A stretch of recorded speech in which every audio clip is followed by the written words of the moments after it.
मुश्किल में है। देश को बनाने का, देश को चलाने का काम तो मजदूर करता है, कर्मचारी करता है। उसी के ऊपर आज बिकता है। और हम लोगों ने बापू गांधी को याद करते हुए, श्रद्धा सुमन करते हुए इस कन्वेंशन को आज शुरू किया है। तो एक इसका मतलब ये है कि बहुत बड़े चिंतन में आज हम हैं और उसी सीरियसनेस के साथ इस कन्वेंशन को आज के दिन में रखा गया था और आप साथी यहाँ पर पहुंचे। ये विडंबना है कि हमारे देश के अंदर आजादी के आंदोलन में जिन तीन हिस्सों ने सबसे आगे बढ़कर के लड़ाई लड़ी, उन तीन हिस्सों की ही सबसे ज्यादा पिटाई का माहौल हिंदुस्तान की सरकार बना रही है। 1927 की बात कर रही है और आज ये सरकार हमारे हड़ताल के अधिकार को ही छीन लेना चाहती है। जुल्म नहीं कर सके, शोषण नहीं कर सके, लूट नहीं सके, मुल्क को, आवाम को बर्बाद नहीं कर सके। ये हमारा सबक है हमारे मजदूर तहरीक के इतिहास का। महीने में हम उसको याद करना चाहते हैं क्योंकि आज गहरी चुनौती का हम सामना कर रहे हैं। हमें फक्र है कि जब 20वीं सदी आई तब तक आते आते यूनियन हर सेक्टर में बनना शुरू हो गई और देश के लिए लड़ा, अपने झंडों के तहत लड़ा। और इस देश की मजदूर यूनियन ने पूरे देश में, पूरे देश के अंदर जो आह्वान आया था बाल गंगाधर तिलक की रिहाई की मांग करने के लिए, तो इस देश के मजदूरों ने पूरे देश में बंद किया। यूनियन ने सिर्फ फैक्ट्री लेवल, इंडस्ट्री लेवल पे थी उस वक्त, राष्ट्रीय संगठन नहीं था। और यह उठा के ताकने का, पढ़ने का, हिम्मत लेने का दौर है कि हमारे काम में बढ़ चढ़ के हिस्सा लिया हमारे श्रमिकों ने। देश के अंदर और भी मुस्तैदी और तेजी से लड़ाइयां लड़ी गई और वो पूरा का पूरा दौर भरा हुआ है हजारों हड़ताल का दौर और हड़ताल का अधिकार आज छीनने की बात हो रही है।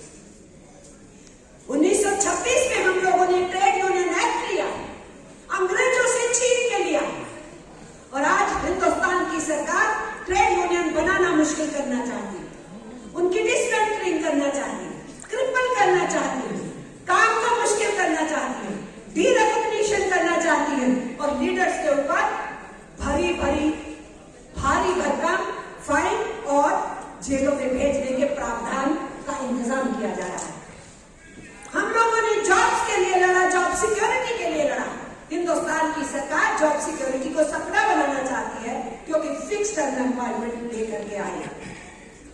जो हमने लड़के ट्रेड यूनियन को लीगलाइज कराया, आज उसको इलीगल करने का रास्ता है सरकार का। जो हमने लड़के 1923 के अंदर काम के स्थान पे सुरक्षा मिले और अगर वहां पर कुछ हादसे होते और मजदूर को आहत होता है वो, तो उसके लिए कंपनसेशन वो हमने 1923 में कानून लिया। आज उसको भी बर्बादी के कगार के ऊपर ये सरकार फेंकना चाहती है। यहाँ पर कोल सेक्टर के माइनिंग के, दूसरी माइनिंग के साथी यहाँ बैठे। 1922 में हमने माइन एक्ट लिया अंग्रेजी राज के अंदर। 1936 में हमने एक्ट लिया payment of minimum wages act. इस देश के अंदर जितनी लड़ाइयां लड़ी गई ब्रिटिश राज के टाइम में, तो हमने कुछ छीना और देश का विधान और संविधान कैसा हो उसकी चर्चा परिचर्चा ही नहीं की। देश के मजदूर वर्ग ने उस संविधान सभा की मांग भी हिंदुस्तान के मजदूर ने उठाई थी। जब इस देश के अंदर अंग्रेजों को लगा भगत सिंह, सुखदेव, राजगुरु फांसी के तख्ते पे गए, मनमथनाथ, गुप्त और दूसरे आंदोलनों को आगे बढ़ा रहे हैं, बिस्मिल अशफाकुल्लाह भी फांसी के तख्ते पे चढ़ गए और कितने लोगों को जेलों के अंदर सड़ाया जा रहा था। उस पर्टिकुलर दौर के अंदर जब अंग्रेजों को लगा हमें छोड़ के जाना पड़ जाएगा, ऐसी स्थिति के अंदर अंग्रेजों ने कहा था, हिंदुस्तान के उस समय की पॉलिटिकल फोर्सेस को कहा था कि आप हमारे राज के तहत अपना सेल्फ रूल ले लो और राज करो, लेकिन राज ब्रिटिश का रहेगा। तो इस देश में किसने सबसे पहले आवाज उठाई? इस देश के मजदूरों ने सबसे पहले आवाज उठाई और कहा हमें ये मंजूर नहीं। 1921 में आज उसी सेकंड सेशन में झरिया में पूर्ण स्वतंत्रता का नारा पास किया था।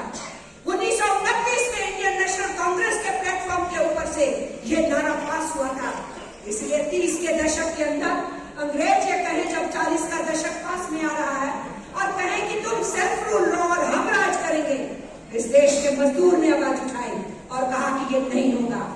जब इस देश के अंदर पूरी आजादी की लड़ाई का आंदोलन तेज हो चुका है तो कहाँ प्रश्न उठता है कि अंग्रेजों का राज यहाँ पे रहना चाहिए। इसलिए ये चिंता करो कि आजाद हिंदुस्तान कैसा होगा, उसका संविधान कैसा होगा, उसका विधान कैसा होगा। आजादी के आंदोलन को तेज करो और ऐसा संविधान बनाने की बात करो। ये बात उठाई इस देश के मजदूर ने और आज हम देख रहे हैं कि हर अधिकार को छीना जा रहा है। आजाद हिंदुस्तान में जो कुछ हमने कॉन्स्टिट्यूशन में हासिल किया, जो कॉन्स्टिट्यूशन के चलते हुए पार्लियामेंट और लेजिस्लेशन से हासिल किया, उसको भी आज लेबर कोड्स के जरिए से उस पर पानी फेरा जा रहा है, झाड़ू लगाया जा रहा है। तो लेबर कोड्स हमारे लिए सिरदर्द है। जॉब्स सिक्योरिटी नहीं है, वो खतरे में डाली जा रही है। जॉबलेसर हो रहे हैं लोग और अनएम्प्लॉयमेंट तेजी से बढ़ रही है। अर्थतंत्र ध्वस्त हो रहा है और नरेंद्र मोदी कह रहे हैं कि बल्ले ही बल्ले है, अर्थतंत्र तो बहुत बढ़िया। क्या कहने हैं इनके? ये कह रहे हैं अर्थतंत्र बहुत बढ़िया है, तो हमें जवाब दे। इन्हीं का वो क्राइम ब्यूरो है हिंदुस्तान का, जिस क्राइम ब्यूरो ने इस साल रिपोर्ट देते हुए कहा कि जो आत्महत्याएं हो रही है उसमें से 25% आत्महत्याएं दिहाड़ीदार मजदूर की हो रही है। हमारा मजदूर जिसको काम नहीं मिल रहा है, दिहाड़ी का काम मिल रहा है, पूरा महीना नहीं मिल रहा, घर में चूल्हा नहीं जल रहा, आत्महत्याओं के रास्ते पे निकला है। इसलिए हम ये कहना चाहते हैं कि आप कितना दीवार की तरफ धकेलोगे हमको। आपने किसानों को चीटिंग किया, 13 महीने वो बैठे, 750 किसान शहीद हो गए और तुमने उनकी एक भी मांग मानी नहीं।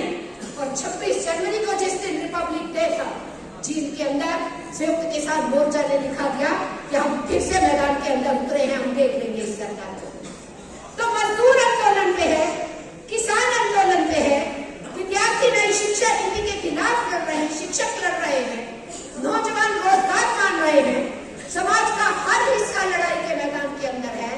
और अभी इसी 21 तारीख को जो जितने सेंट्रल और स्टेट गवर्नमेंट एम्प्लॉइज की यूनियंस और फेडरेशन है, उन्होंने बहुत बड़ा कन्वेंशन करके और सबकी पेंशन के प्रश्न को उन्होंने कहा कि ओल्ड पेंशन स्कीम को बहाल कर। वो सब हमारे मांग पत्र का हिस्सा, वो सब जो संघर्ष हो रहे हैं हमारे मांग पत्र का हिस्सा। तो ये जो हिंदी और अंग्रेजी में आपके बीच में डिक्लेरेशन आई है, इसमें वो सारे इश्यूज रखे गए। सब वर्कर्स को गिनाया गया है किस क्षेत्र से हैं, तो भी बहुत से छूटे हुए जिनको ऐड कर लिया जाएगा और एक एक चीज के ऊपर ध्यान देते हुए उसका संज्ञान लेने की कोशिश की है। तो इसको तो हमको पढ़ना है, यहाँ पढ़ने का समय नहीं है, ना हमें उसके बताना है कि किस किस्म की हुकूमत इस वक्त हिंदुस्तान को बर्बादी के रास्ते की तरफ ले जा रही है। इसलिए लोगों जाग जाओ, जनता आवाम खड़े हो जाओ। ये संदेशा एक लीडिंग रोल की तरह, अगर आजादी के आंदोलन में हम इतना महत्वपूर्ण रोल अदा किए, इस देश को बनाने में हम लोग रोल अदा किए, आज देश को बर्बादी की तरफ धकेला जा रहा है, तो ये जिम्मेदारी भी मजदूर वर्ग की बनती है, वर्किंग क्लास की बनती है कि हम उस अग्रणी भूमिका को निभाएं। उस भूमिका को निभाने के लिए हम इस कन्वेंशन को लिए हैं 30 तारीख को सब जने मिल करके ये सोच के कि पूरा साल भर का प्रोग्राम यहाँ से निकलेंगे और उन जत्था प्रोग्राम्स को हम 9 अगस्त को, जिस दिन अंग्रेजों को कहा गया था भारत छोड़ो, क्विट इंडिया डे, उस दिन हम जैसे केंद्र में महापड़ाव किया था, उस तरीके से राज्य केंद्रों के अंदर पूरे हिंदुस्तान भर में महापड़ाव किया जाए। जहां पॉसिबल हो 1 दिन से ज्यादा 2 दिन, 3 दिन, 4 दिन करने का प्रयास किया जाए और फिर से संज्ञान लिया जाएगा कि आगे हड़तालों की तरफ बढ़ने के लिए हमको क्या करना होगा।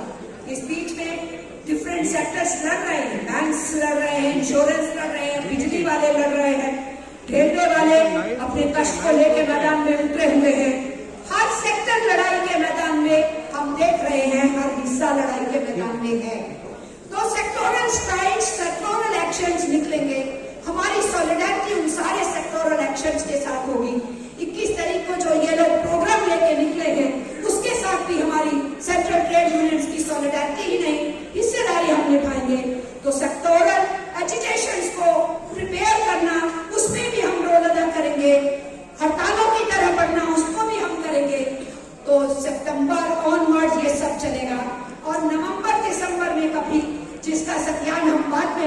पॉलिसी देते हो सकती हैं, हम राष्ट्रव्यापी हड़ताल की तरफ बढ़ेंगे।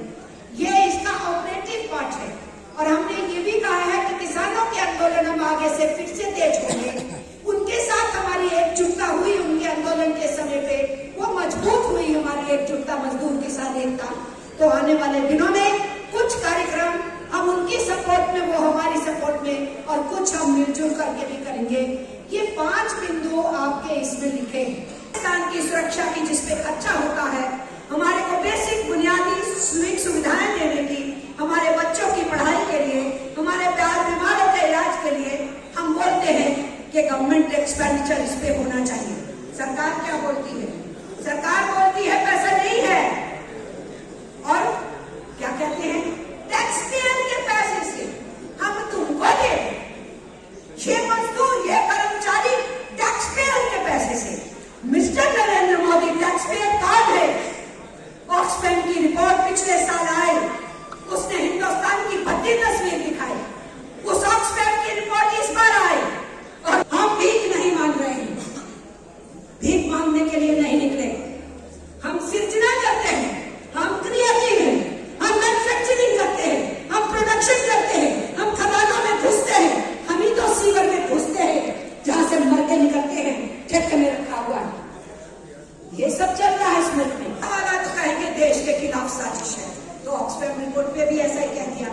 हिंडनबर्ग रिपोर्ट आई है, रिसर्च आई है हिंडनबर्ग की, ये सामने आ गया।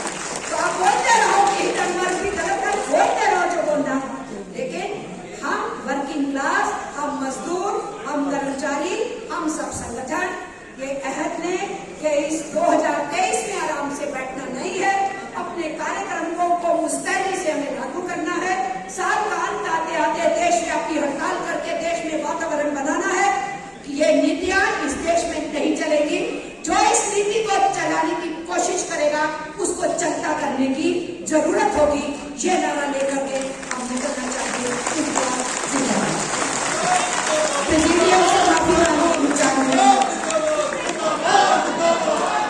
I now request Brother Harbhajan Singh